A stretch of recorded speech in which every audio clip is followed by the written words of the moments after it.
place for you is very important. Story comes from place, not so much from there's people in it, but it starts with the place.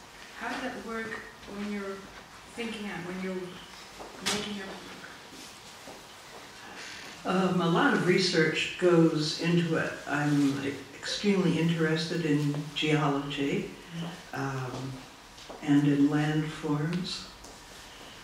I like the long view of things. I'm constantly wondering why things look the way they do, what has happened to them in geologic terms from long ago, constantly looking for fossils and tilted rocks and strata out of place. And I have to say that the West, the American West, is fantastic. If you have an interest in geology, everything that ever happened is there in a rather blatant, in-your-face form. So this kind of thing is where I start. What made this place the way it is? And then I start asking myself, why are the people here who are here? What did they do? How did they come here? And who did they dispossess to get this part of the country they call their own? So a combination of history and poking around in geology and observation and looking at plants and has so it always forth. been like that, or is it a form that you developed? Because you started, if it's correct, if I'm thinking right, writing about fishing for magazines when you were much younger. Yeah. And then also with the geological, historical view on it.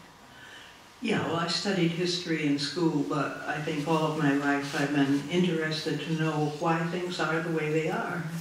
The story behind the story behind the story kind of thing. What makes us do what we do? All of the things that act on us and affect us.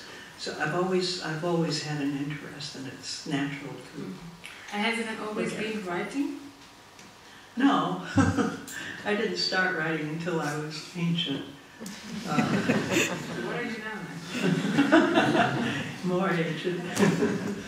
I didn't start writing until I was in my late 50s. I didn't think of myself as a writer, and really I don't now. I think of myself as a reader. And that was and is my main interest. I'm very much in love with books as well as places. And how important is music to you?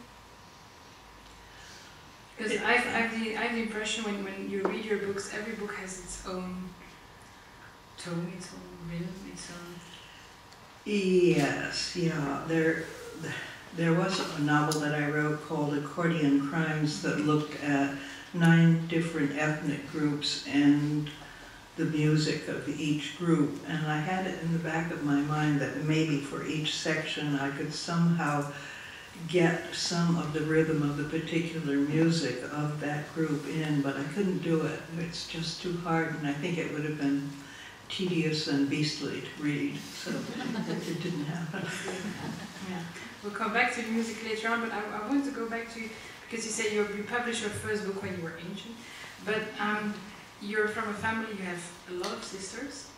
Mm-hmm. How was that creativity, did your mom help you developing it, or how did it? Well, my mother was a painter, and her mother was a grand storyteller.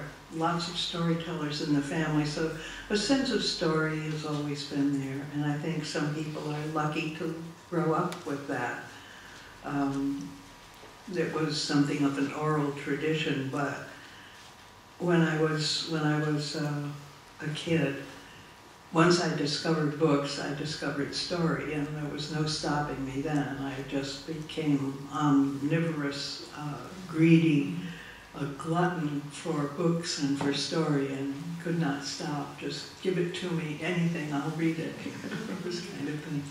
Did you pass it on to your own children? Pretty much. Yeah? Yeah, aren't they lucky? Well, the Proulx library must be something very impressive then, I think. Yeah. Yeah. How, also one thing I admire a lot in your work is that it's rarely a bare sentence. There's always, it's always a thing of beauty and strength.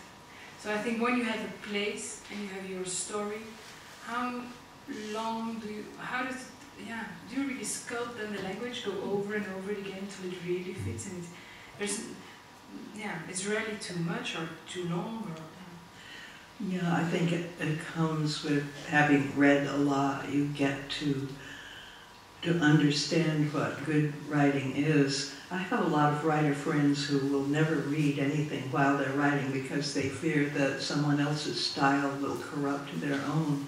But usually they don't have any style to corrupt. And I don't see anything wrong with reading all kinds of things while you're working on something. It's a good thing to do. And it's certainly good to read really good stuff and measure your own against it. So for me, working on a story and writing, yes, I write lots and lots of drafts. And I was very pleased some years ago in Los Angeles when the Chinese short story writer Ha Jing, who I think teaches at Boston University now, somebody asked him how many drafts he... That's Ha Jing, right? Somebody asked him how many drafts of a short story he writes. His short stories are very beautiful. And he said 100. And there was a gasp of disbelief, but I didn't disbelieve because you can. Not the entire thing, of course, but portions. You can go over a sentence 100 times. You can go over a sentence 200 times until it's right. And you have to have, I see smiles from writers in this audience who know there's a moment when you know the sentence is right. You can't mess with it anymore. You stop. But finding that balance and understanding how to stop and when to stop is a matter of experience. And the experience is gained not through writing, but through reading. That's what I think, anyway. Yeah. I sometimes feel that it comes close to poetry, but then I read, and I think it is in Berkeley I read it, and you said I have difficulties with poetry. I stumble into and around poetry. Yeah, I can't write it. No? No. And you wouldn't want to, no? No, it's not that. It's, I admire poetry. I like reading poetry. I especially like haiku. But I am not a writer of poetry. It just, that suit doesn't fit. Yeah. So I'm happier with the longer form. Yeah. But the suit that eventually fits you best, you once said it's a short story. Or is it not? Or you once said it's the most accomplished, it's more accomplished, it's a superior form. I think it is a superior form, and it was always a mystery to me why creative writing classes set their students to writing short stories. It is the hardest literary form, except perhaps for the poem.